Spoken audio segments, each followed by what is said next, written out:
So we're really going through with this. We talked about this at length. There's no other option. Valentine's Day, there's lots of other options. And considering there's other options, I'd say they lucked out.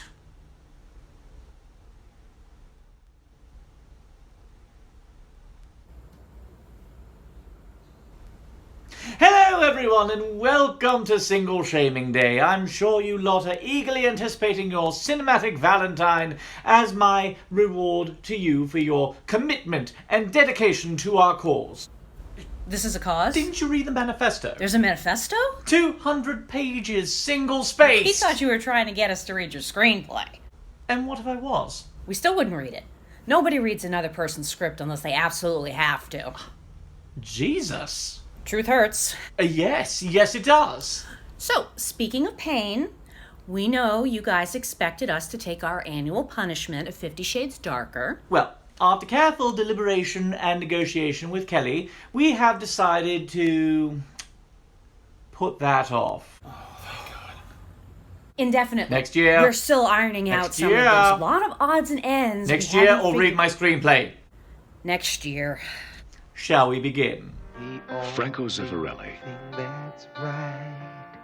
the director of Romeo and Juliet, my first love, now tells a modern story. When they were together, it felt as if the outside world no longer existed. But it did.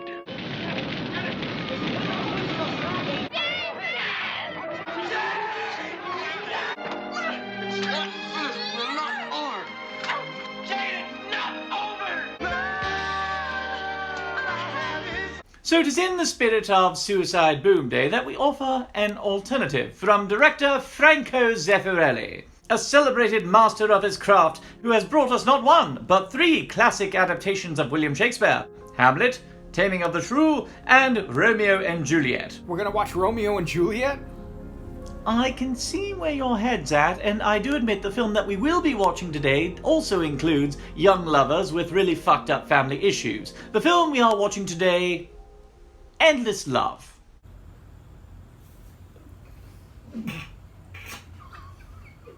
God. Adapted from the novel by Scott Spencer, Spencer originally wrote the novel as an exploration of erotic obsession and the traumatic effects upon the target of said obsession. Zefferelli, in his infinite wisdom, opted to explore it even more by pondering, is obsession a two-way street? The film was a massive box office success and solidified the career of Brooke Shields. The film even boasted early performances by Sharknado superstar endearing and some bloke named Jimmy Spader, who I guess went on and did other things. Boston Legal? What? The Blacklist? Secretary. The movie 50 Shades wished it could be. Oh yeah, that one. I remember seeing that and I thought, needed more belly button sex. Stargate. Okay, that was a bit of alright. Sex Lies and Videotape. If it's on the menu. No. Tease. Endless Love. The film tells the tale of an amorous pair, David and Jade, 2 teens on the cusp of adulthood who consistently go at it like 2 bickering fanboys who finally admit they love each other.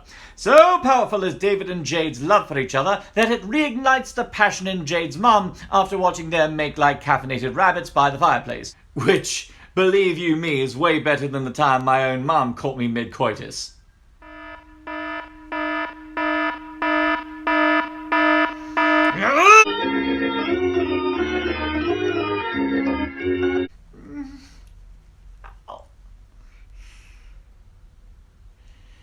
Conflict arises when Jade's father expresses doubts concerning David and insists that the pair spend time apart to focus on their future, which goes about as well as it should.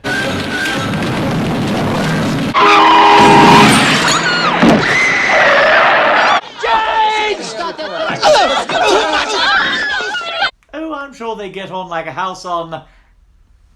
Never mind. Despite the negative review, the film was indeed quite the success and has been praised by the masses as one of the great cinematic love stories. One reviewer on IMDb credited this film for giving them their first lesson in love. Well, I'm sure things worked out very well for that individual.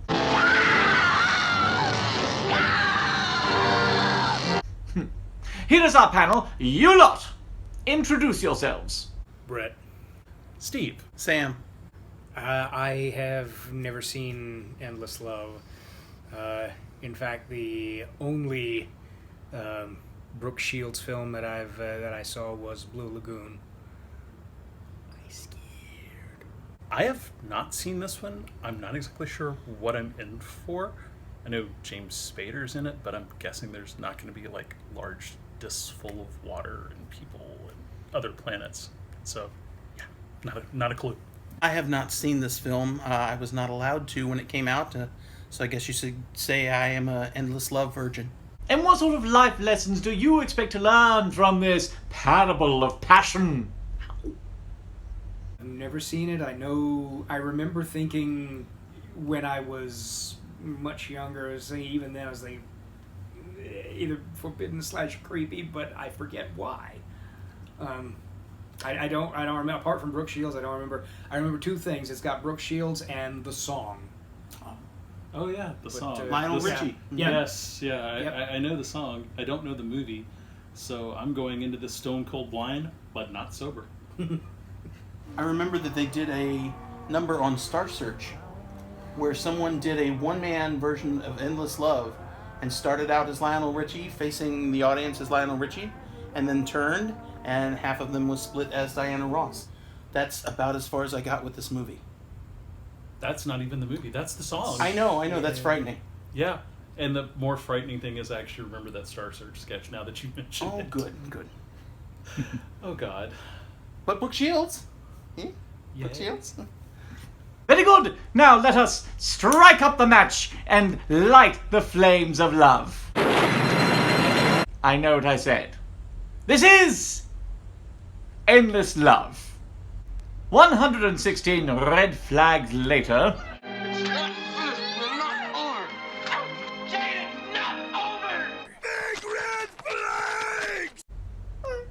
Yes, I suppose certain people who are naive in the ways of love can utilize this film to edify them in order to enhance their methods of courtship.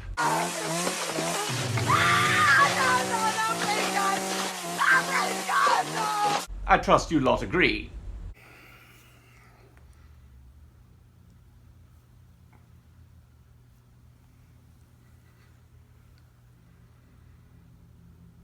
Yeah, not worth it. Not even seeing Brooke Shields. No. Not worth it. No. I must have blocked what it was originally, as I'm sure I knew this was, but yeah.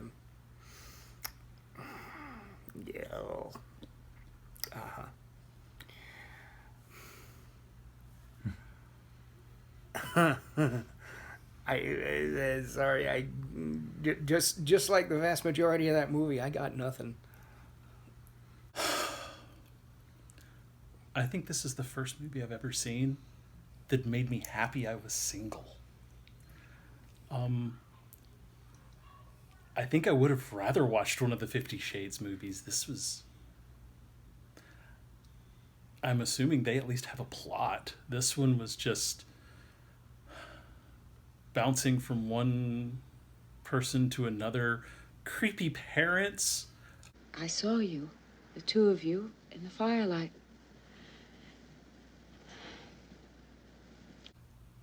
You need a chart to figure out who's trying to hook up with who. I will never, ever love ever again. Although, to be fair, it did teach you how to commit arson. It was wrong on so many levels. So many levels. And most die at the end. Yeah. And The levels, the plot. not even all the ones that deserve to, but Yeah. so many died.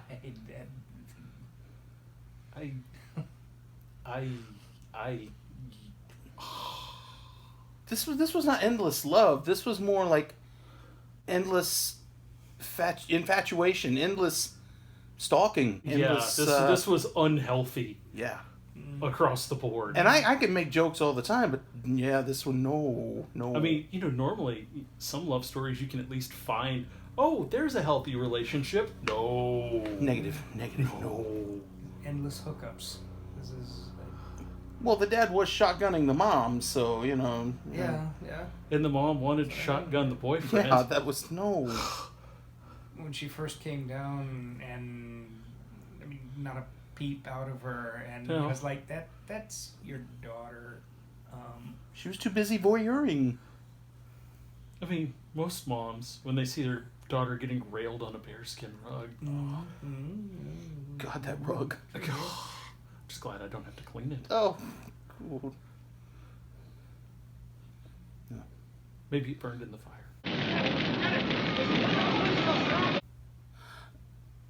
We can always hope. And with that, Franco Zefferelli has adopted the role of Cupid, his camera, his bow, and his arrows this film. And after we have been struck by said arrows, never again shall we ever be in the dark as we continue to romp through Cupid's Grove. Don't you agree? I am the founder, this is the Cinema Schlock Society, and I...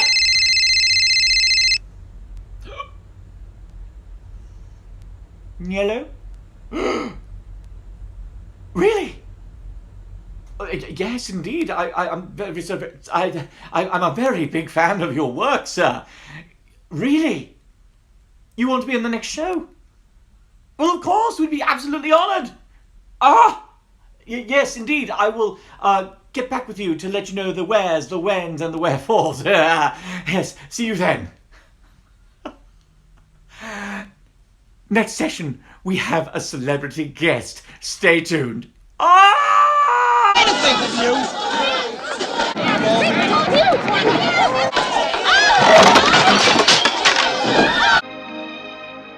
Something seems wrong.